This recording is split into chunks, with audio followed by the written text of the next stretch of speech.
This is Lisa and Steve. We're here making our favorite pizza dough recipe. We're gonna get started with you today. We've got all our ingredients laid out and we use our KitchenAid mixer that does a lot of the kneading for us.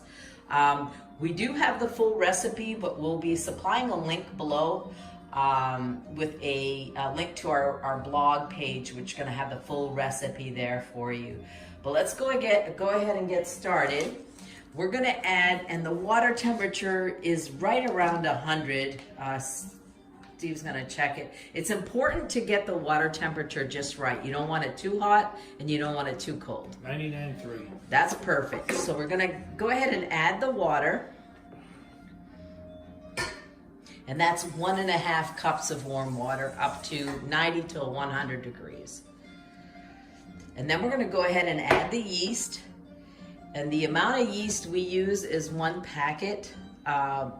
Depending on how much of a rise on your dough you want, you could use 1.5 teaspoons if you want less. We use a whole 1/4 packet of the Fleischmann's yeast. We're gonna add honey to it, and that's 1 tablespoon of honey. The honey gives the crust a more browning effect. It works good. It's in place of sugar. Some of the recipes that we've seen have sugar in them, but we use the honey. In this recipe, we use 2 different flours. One is the all-purpose flour. So first he's gonna whisk it, He's gonna whisk the yeast, the honey, and the water together. Just gets it going. And then he's gonna go ahead and add the flour. It's a good thing he knows the recipe. And we use 2 kinds of flour. You can use 2 cups of bread flour or the Tipo double O flour or double aught flour, however you would like to refer to it. It's a pizza dough flour. You can get it on Amazon. That's where we couldn't find it in the grocery stores. You can use that or bread flour, and then 2 cups of all-purpose flour. And then you want to go ahead and start your mixer and mix it for about a minute. You see how that looks.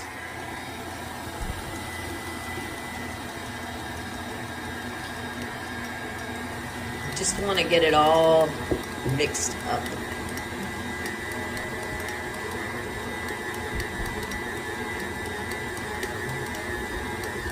You kind of want it to grab all the flour and then have it make like a semi-dough ball there.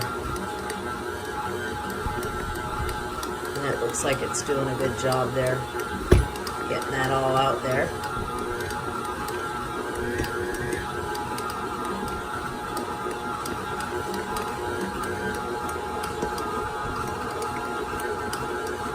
Now, if you noticed, we left the salt. We're not adding the salt yet. There's another step before adding the salt. The salt counteracts with the yeast, we're told, so it's always good to wait on it. So we got a minute done there. So we'll go ahead and stop it. And then Steve's gonna go ahead and cover that mixture and let it set for 15 minutes.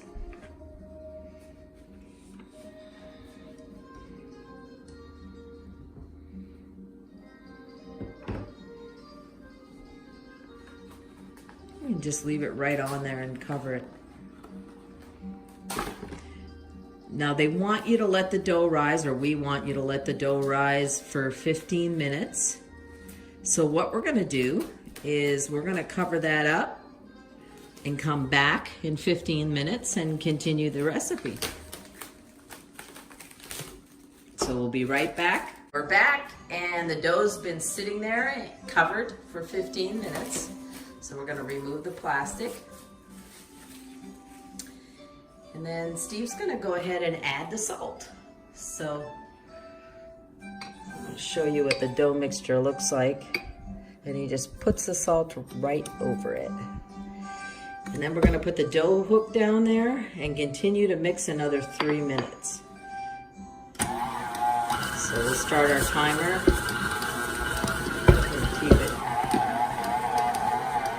as long as it's mixing, not popping any wheelies. We're good. All right, now while that's mixing, we want to tell you a little bit about this mat we got. It's made by Dough Cuts, and it's extra large. It gives you centimeters and inches over there. Steve, how many inches do you see? It's 30 inches. Yep. 30 inches long and about 21 inches wide.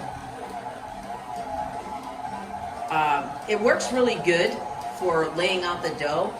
I made a little mistake, and Steve points it out to me every time, is that when it was time to cut the dough, I went ahead and cut it on the silicone mat. What that did is it made a little cut in it. So we've changed our format now. When the dough is ready, we take these little red cutting mats, we put the dough on the cutting mat and cut the dough. And you'll see in a later process when we're cutting the dough out just to make individual pizzas and how that works. We got the mat on Amazon. It was $25 for the mat itself. I found it was quite expensive, but it's worth it, like Steve says, because you're using your countertop space, and then it's also good for cookies. You can lay them out. You can also fold the mat over and put whatever you want underneath and roll it out, so it works good that way too. It's easy to clean too. Yeah, we just wipe it down, and we keep it handy because we like to use it quite a bit. You can throw it in the dishwasher if you like. Yeah. But it says you can. Yeah, it says here instructions on how to use it. Oh, see, we should have read that. You're not used as a cutting surface. Yeah, we should have. It says store flat or rolled up. We roll it up and leave it rolled up for storage, and it unrolls really good. I know I used to have this Tupperware one that curled up when you used it, and it was annoying because you could never get it to lay flat, but this one sure lays flat and nice. The dough is all Looking really good. balled up now. How much time do you have left? About 30 seconds. About 30 seconds on that. It's doing really good. So what's going to happen next is that after the 3-minute mark, we're going to cover the dough again and let it set for 1 hour. Room temperature. Yeah, just let it set out, covered, of course, with the plastic. It's, it's suggested 30 minutes to an hour. We've always waited an hour. So we're going to go ahead and do that now. Get it covered. Steve's going to cover it up. And sometimes getting the dough off the hook, you just use your spatula or scraper. Mm-hmm. Oops, sorry.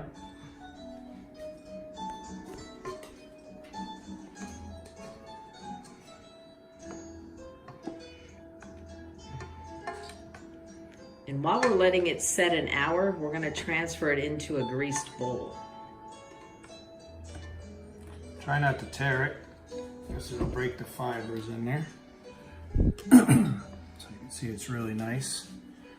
And then a little grease bowl there.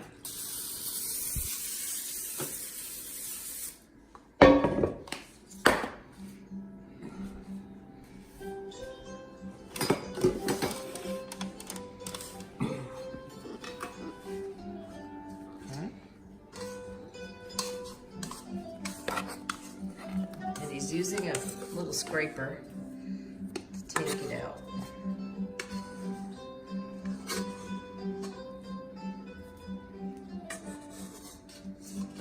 And that's your dough so far. And then we'll go ahead and one more time Cover it up. wrap her up. It's nice to make this a day ahead of time because there's a lot of prep to it. So we're just gonna let it set out for an hour and then we'll be back and finalize it. So there's your dough covered. We'll be back at you in an hour. Our dough has been sitting and rising for an hour, and it's certainly doubled in size. So what we're gonna do now is we're gonna take it out and flour our cutting board.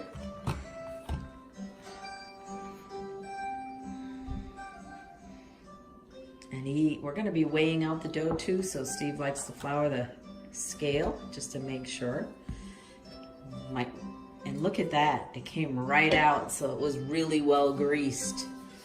So now what he's gonna do is he's going to be cutting the dough into 6-ounce portions. And we found that that makes probably the best size for us for personal pizzas and to use in our new artesian pizza oven that we're gonna be unboxing soon. So he's measuring it out, trying to get it, or weighing it out, trying to get it to 6 ounces each dough. All right, so he's gonna do the rest. Nope, we don't put them in there yet because we have to knead them out and make the little... They're pretty good. And he gets pretty good at it towards the end, you know, finding exactly 6 ounces. And you never want to rip your dough apart. You want to cut it because it's always better that way. So, serious production here with the scale and everything. But once you have all your supplies, we've had a scale for a while, but it's nice, it's easy.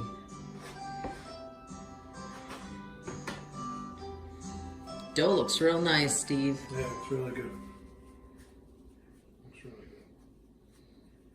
And he's doing a little tucking of the work that he's going to do in the next step here while he's getting it ready. Don't be afraid of this because your dough really wants to make a ball. It just wants to.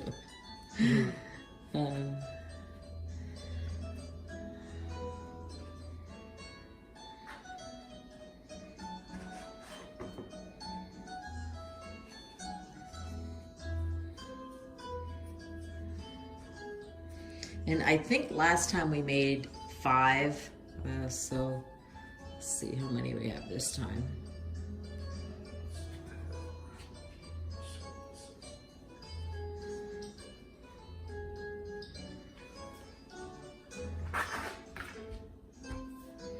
And if you have too much on one, you want to just tuck the dough underneath so it works its way into the ball. So there you have it. Now we have 5 doughs. So now he's going to go ahead and do a little tucking motion where you just tuck the dough out, down.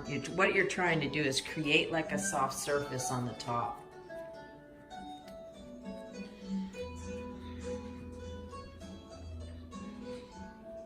And then you pinch it. Pinch it up underneath. Pinch it like you twist the bottom. And what we have here is just cornmeal. Cornmeal doesn't stick.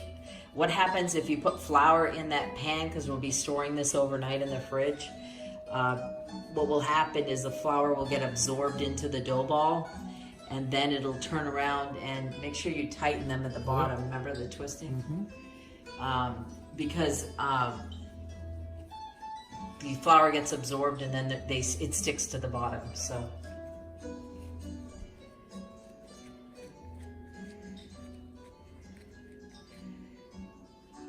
perfect. You want to put them apart a little bit because they're going to rise in the fridge as well. Get a little bigger.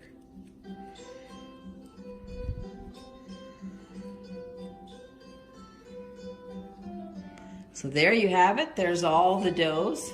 So we're going to take the container cover. We're going to cover them up.